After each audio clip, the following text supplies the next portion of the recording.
So today I'll be showing you how to make this very tasty, very delicious one-pot chicken pie. This is absolutely very flaky, very delicious, very creamy, very tasty. This is so nice. Welcome to the Sumptuous Side of YouTube. My name is Teresa Metuka and you're highly welcome to my channel today. First thing you want to do is just to add in some all-purpose flour into your bowl, add in salt as well. So you can also decide to place your flour in the refrigerator. This is to also help to make your pie dough very flaky. So the next thing you're going to do is just to add in some very cold butter. So you can decide to use margarine as well, but if you want this to be super flaky, I will advise that you go for butter because it's going to make your dough very flaky. So another thing you can do is to either grate this as I'm grating this, or you can either just chop this into bits and add it into your flour mixture. So as I'm grating, I'm also going to be incorporating the butter into the flour. If you're coming across my channel for the first time, it's good to have you here. My name is Teresa Metuka. You're highly welcome. So don't forget to hit on the subscribe button, turn on your post notifications to get notified when I drop a new video. You can also comment below, but just say this is your first time of coming across my channel. Don't forget to also like as well. So the next thing you want to do is just to add in some ice cold water. So just sprinkle the water on top of the mix. Do not add the water just in one point. You just want to sprinkle it around the flour mixture. So you can either use your hands or a fork just to incorporate everything together. But if you see that the dough is not mixing together well, just add water in bits. Do not forget, just sprinkle around the flour mixture. Step by step, I've come to know she's more than a woman. I don't depend my life on colors, black or white, fat or slim, love more than beautiful.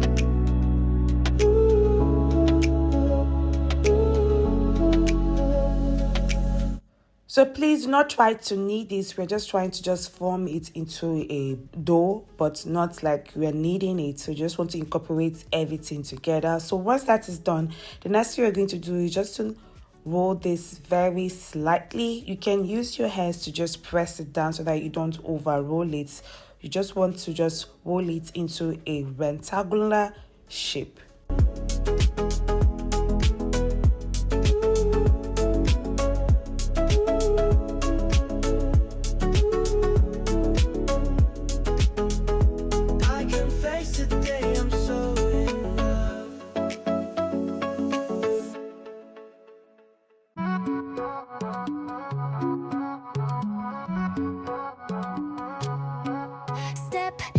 The kitchen, take a seat in my show.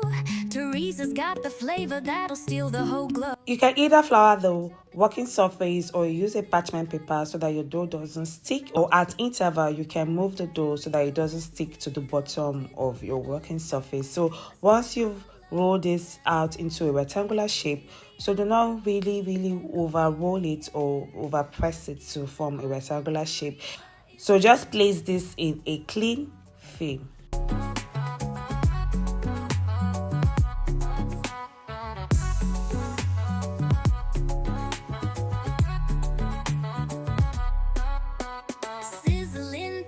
To the beat of the drum, every plate a journey, flavors where I come from. Taste buds electric, no stopping the vibe. In Teresa's kitchen, it's a ride of high tides. So ensure that you seal off the dough very firmly, and then you're going to just place this in the refrigerator for your dough to rest. This should take about 20 minutes. This is more than cooking, it's a story. Rips it up with a rhythm and flair, a sprinkle of love and a dash of... So after your dough has rested in the refrigerator for 20 minutes, so bring out, and then the next thing we're going to do is to flour your working surface and also the dough as well. This is to prevent the dough from sticking to your working surface, but please do not add too much flour. And then the next thing we're going to do is just to roll this very gently. Do not go and over press your dough because this can make your dough to break. So you just want to be gentle at this point and keep moving the dough around so that it doesn't stick to your working surface. Because it has a lot of butter, this can easily stick. So you want to be moving your dough around so that it doesn't stick to your working surface, and you want to roll this very gently. The air, cooking's an art when Teresa is there.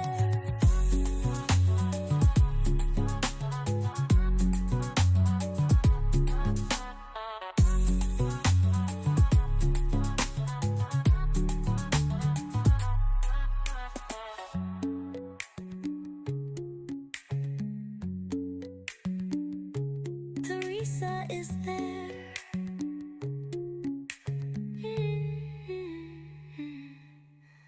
Hands moving swift. Once you've rolled out your dough to about half an inch thick, the next step is to do a lateral fold.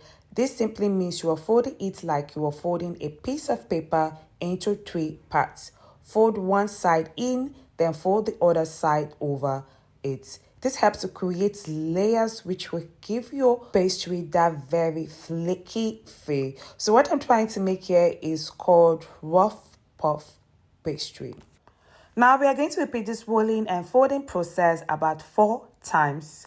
As you do this, make sure you are turning your dough as you roll. This keeps the shape even and prevents sticking. So you roll, turn, fold, and repeat, roll, turn, fold again. Don't forget to dust your work surface and rolling pin with little flour each time to keep the dough from sticking.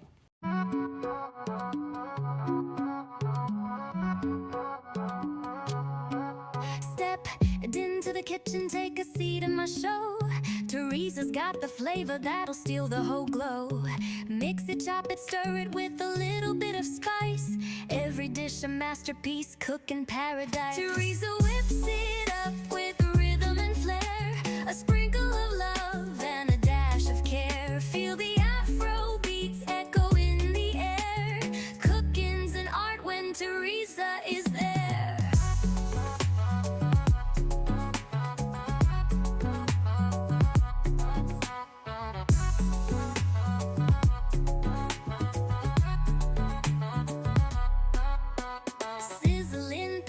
To the beat of the drum, every plate a journey, flavors where I come from.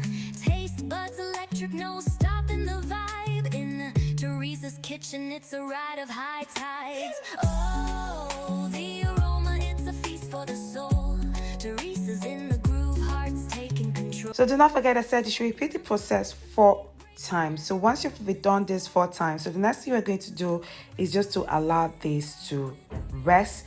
Wrap your dough properly and place in the fridge for at least 2 hours or overnight if you can. This resting time is very important. It allows the gluten in the dough to relax, which makes it easier to roll without shrinking or tearing. It also helps the butter firm up back so you get those clean, flaky layers when baked. So as the dough is resting, the next thing we want to do is to make our filling. So into my pan, I just add in some oil. So saute some onions, garlic, and ginger. Every sizzle harmonizes the mood. Teresa's kitchen is the heart of good food. Teresa whips. So add in minced chicken. So use a spoon or spatula to spread out the chicken. Beats echo in the air. Cooking's an art when Teresa is there.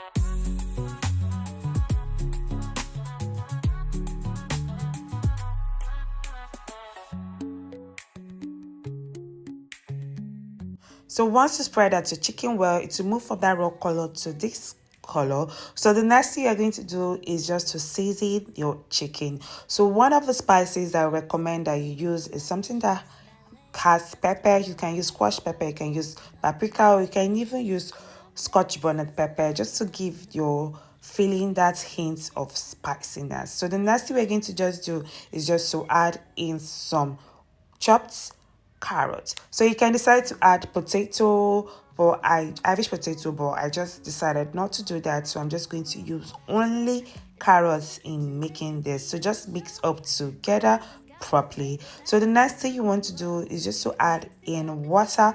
So this will ensure that our carrots is well cooked. So add in enough water but not too much. Then add in your seasoning cube. That's if you want, you can just add only salt as well. So you just want to cook this until the carrots are very soft. So this should take about 2 minutes for this to cook in order for the carrots to be very soft. So once that is done, the carrots here should be very soft. So the next thing you want to do is to add some cornstarch slurry. So that's cornstarch mixed with water.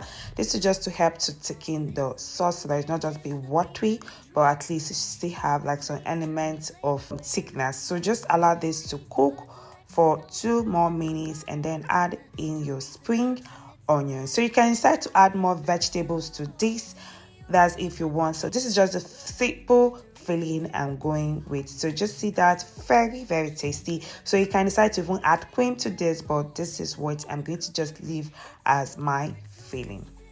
After resting the dough for at least 2 hours, the next step is to bring it out and let it sit for a few minutes just to take the chill off. You don't want it hard or too soft.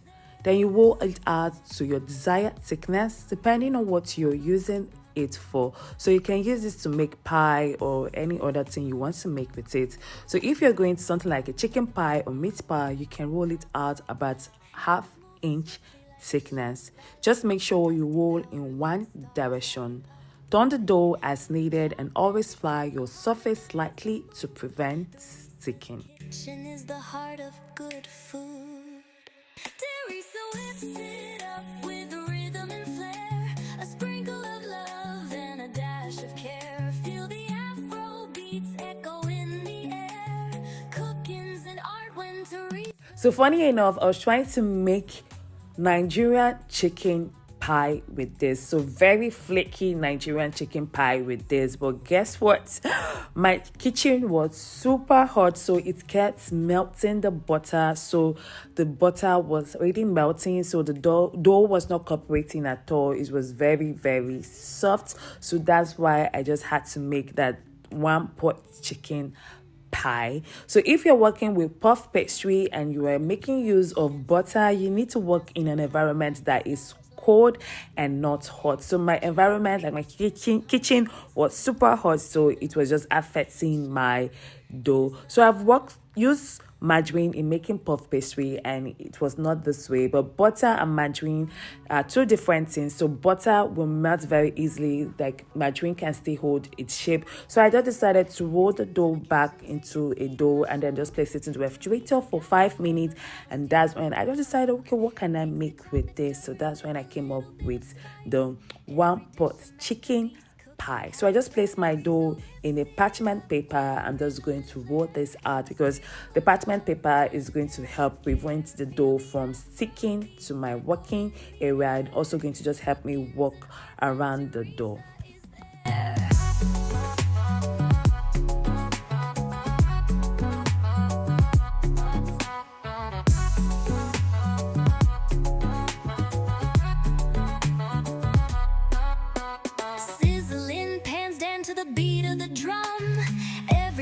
Journey flavors where I come from. Decided to use the ceramic I'm going to use to bake my 1-pot chicken pie to cut out the round shape for the bottom of the pie. Hearts taking control, shaking up the recipe, breaking every mold. This is more than cooking, it's a story rich to rips it up with rhythm and flair, a sprinkle of love. So the next thing I did was just to trim off the excess parchment paper. So I knew that I have to use the parchment paper to lift off the pie. So if you just go and just lift off the pie without the parchment paper, is going to lose the shape because this is very soft right now. Like I said, kitchen is very hot, so the dough is already very super soft. So I just had to use the parchment paper to lift up the dough and place it into the ceramic bowl.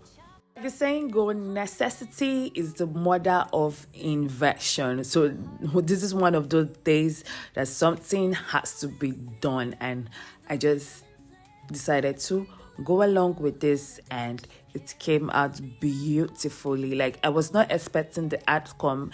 I was not expecting the outcome at all. Like I said, I wanted to make chicken pie, and this was not what was the idea that I have in my mind, but it was really, really worth it. So what I just did was just to poke the dough. This is to help to really steam while baking, so that the pastry doesn't puff up unevenly or form big air bubbles.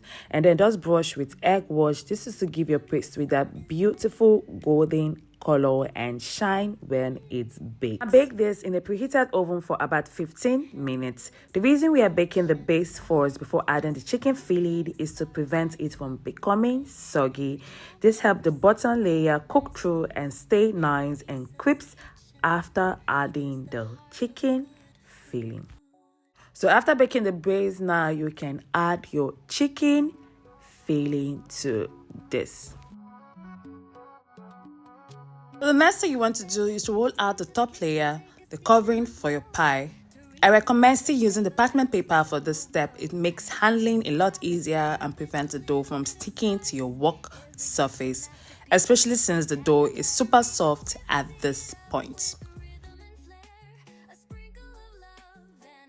Just in case you're wondering, if you follow the same method that I showed on how to make puff pastry, if you're going to have an excellent result, you will just make sure that your kitchen is cool. If your kitchen is cool, you are going to have a perfect puff pastry. Like I said, I used margarine in making puff pastry before, and it always come out well. The only difference was just the butter, and butter melts very quickly, so you have to work in a cool environment for you to have a successful puff pastry. So this couldn't hold the shape.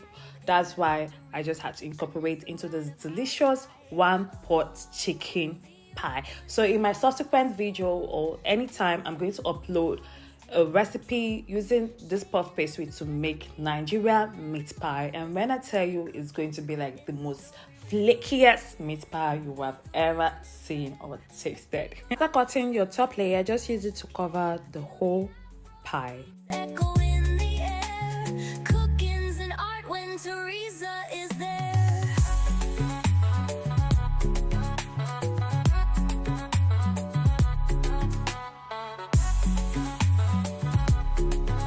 So after covering your pie, the next thing you want to do is just the same way that we poke the pie. So poke the pie and brush with egg wash, just to give your pie that golden, beautiful shine. So harmonizes the mood.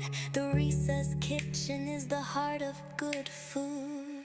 Teresa whips it up with rhythm and flair, a sprinkle of love and a dash of care. Feel the Once you've done that, the next thing we're going to do is just to bake this in a preheated oven for 15 to 20 minutes. And here you have it. Your one-pot chicken pie is ready. I was not expecting the outcome. Like I said, this was not what I was going for, but this was the result, and I was blown away. It is super, very, very flaky. Like, I've not tasted anything as flaky as this.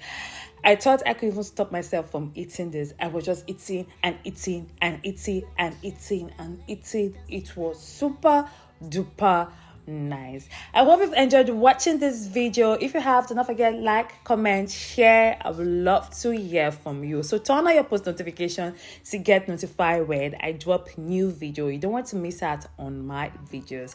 I'll see you on the other flip side. Bye for now. Lots of kisses. Ciao. step into the kitchen.